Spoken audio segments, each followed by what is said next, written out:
Greetings, dear ones. I'm Kryon of Magnetic Service. For those who've just found this channel, we are still in Egypt, in a massive group of temples called Karnak. The group has also just been to a very small dark room to see that which is a statue, but it's a living statue of Sekhmet.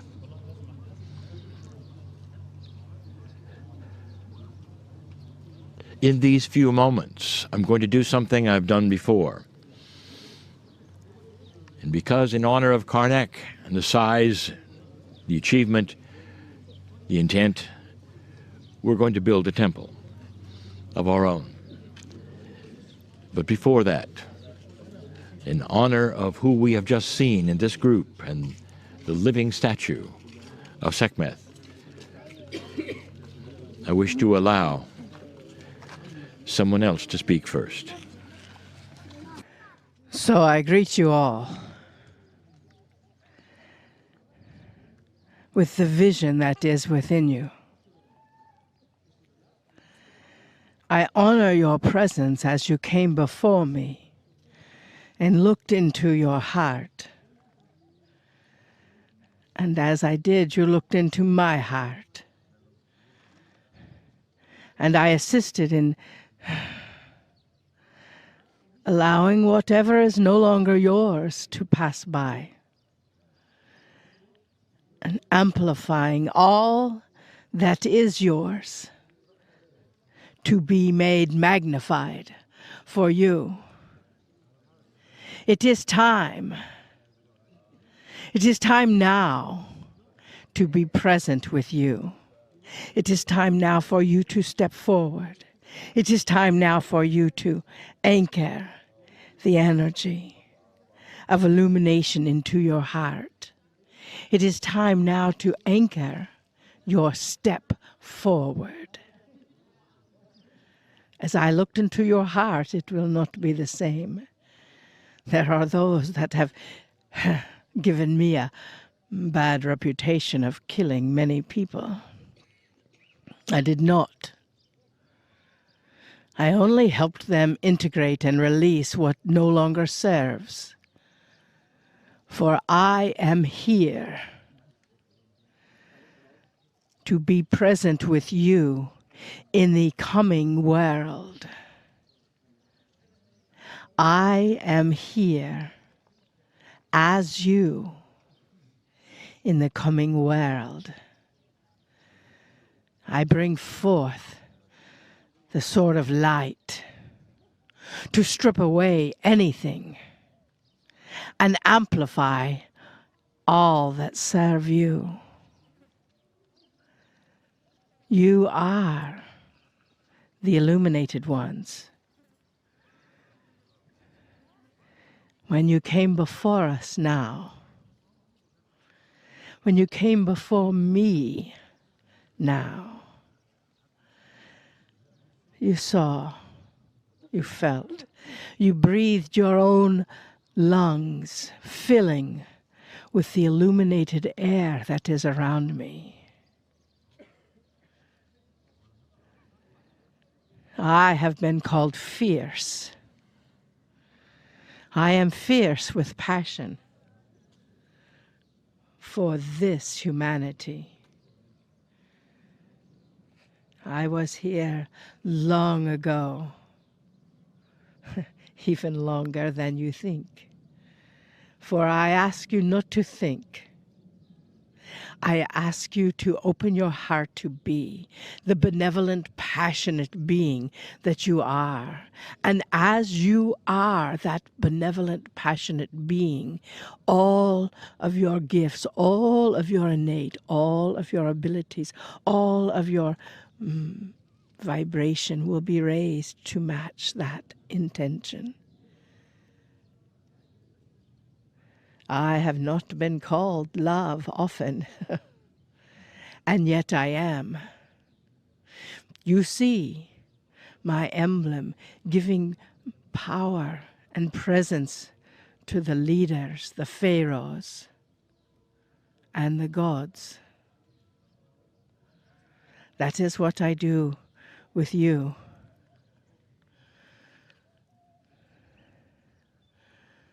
As I present the energy hand to heart for you. Hand to heart. To be you and to acknowledge you. For you, there is no accident. There is only truth.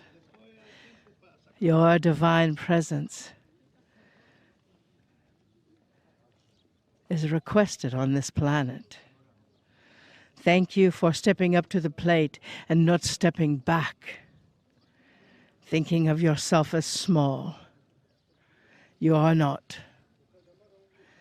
You are indeed fulfilling your mission and purpose, and will step into it even more now. And for that, dearest, I am grateful. I am present in you now. Harikonumakia ni naso aka toashata. Ola akaunukishatupa ayati. O akanio maka leknia asinomatsiakia. Osha ochachine asinmo. Achino makania. Achino makana nisachia. Aleka unaka. Osha. You are the love of this planet. It is a fierce love. Trust you understand with your heart. And that we bid you to be the love that you are, always.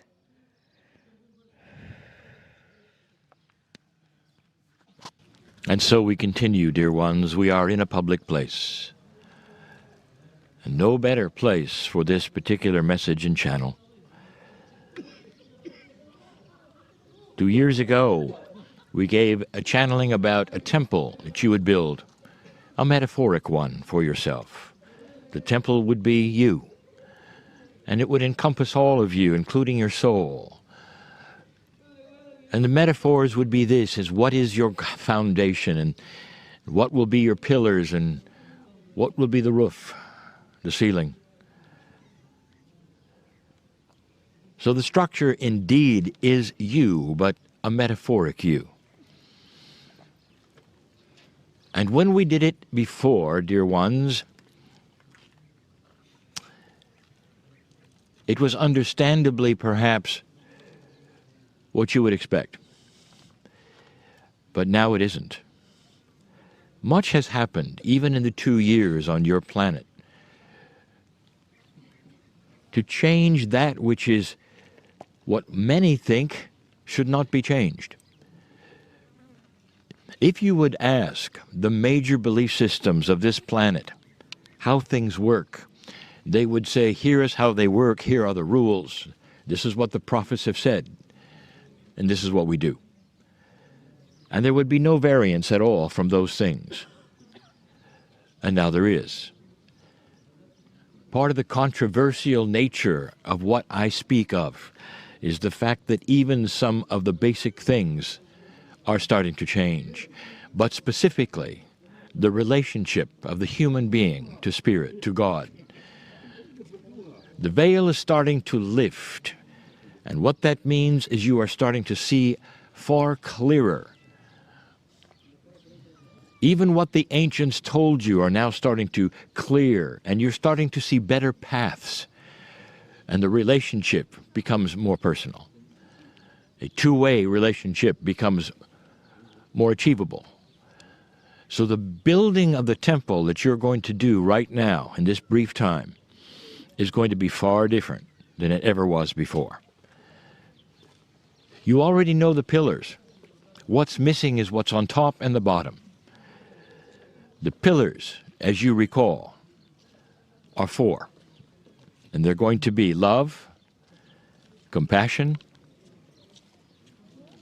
patience, and strength. Already those pillars are different than the ones before in another channel that we gave in a similar place 2 years ago in Egypt. What is your foundation? This will be the greatest change, the foundation of your pillars, of that ceiling and all of the things that are going to be put upon those pillars and the roof. The foundation, you would say, well, it has to be truth, or it has to be faith, or perhaps it has to be God itself. Perhaps the foundation would be your soul. And this time, the foundation is not going to be any of those. Listen to these changes, for they reflect a personalization, a practicality of who the old soul is and what you're here for. Who the old soul is and what you're here for. The foundation to the entire temple today will be personal relationships with others.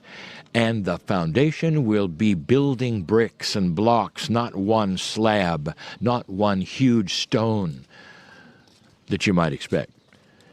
And you might say, well, how will that hold up the pillars? Dear ones, listen to this. Because the relationship you would have one to another, to the family, to those around you, the patience you would have, the compassion, the love, the strength, all in the building blocks of the foundation, echoing the 4 pillars. Light worker, listen. How you act with others is exactly the energy of what's going to happen on the planet. You cannot climb anymore into a dark place and say what you wish to say and worship what you want and then come out, because people don't see anything in you besides the fact that perhaps you worship. But it's how you interact with other people and how you treat them and how they go from that place changed. That's what is different. And so this foundation of this temple that you're going to build for yourself is going to be built on relationships with others and the interchange of compassion and kindness that you have with one another. How have you affected those around you? When you go back home, with all the countries represented here, how do you present yourself? That's the foundation. That's how you change lives one to another. That's how you show God in you. That's how you show people you have a soul which perhaps is different, without giving them any facts or figures or rules or belief systems. It starts with the personal relationship you have with those around you. For humanity will grow in this way, and the light will shine in this way. It's the bricks, dear ones, many of them, that is going to make the foundation of this temple of yours. Old soul, light worker. Let's finish with the roof. That which is placed upon the pillars must be strong, but what does it do? It shields, does it not? But it does something else in this case. It's a two-way roof ceiling. What is it when you look up to it? It's a ceiling. When you look down from above, it's a roof. Let's make it the same thing, dear ones. When you look up, it shields you, but it has light. It must have light in order for you to see clearly. For you're not going to cover your temple and make it in the dark. Those days are over. The veil lifts, and you're going to see far clearer now than you ever did. So that temple must be lit, and it's going to be lit from the ceiling that you put there. And that ceiling is going to glow with your light. The roof, as you look down upon the temple, to others as they look at your temple, they will see light. So that roof, that ceiling, that enormous thing that goes on the pillars is going to be your light. dear ones. And that's what people will see as they approach you. The strength, the love, the compassion, the interrelationships that you have, and the glowing light that lets them see as well. Blessed is the human being who understands these metaphors and this principle, that carrying a light is just that. People see the light. They don't see a doctrine. They see a light in you, and it makes them want to know more. Do they see joy or not? Are they welcomed or not? Are you available when someone needs you or not? Most of you are. And it starts a chain of reaction where you start to see how it affects other people. And you start to see even those you thought were untouchable, such as your children or your mates, start to then relax a little because they don't see you preaching, they see you living. They see how it works. They see a change in you. They see less worry. They see less aging. And they start to ask the question, how do you do it? And that's when you get a chance to open the temple and let them in and say, take a look. It has to do with light, compassion, love, and very little else, dear ones, because all of those together create a very, very strong soul. This is the beginning of a new planet. It is the beginning of a change, even in some of the most rigid rules. And you'll see it happening soon. These are the ways that we teach, and they're not disruptive. They're gentle. They're beautiful. They're compassionate, filled with love. Let the strength of the creating energy of Sekhmet today show you that there really truly is more here than you think. And so it is.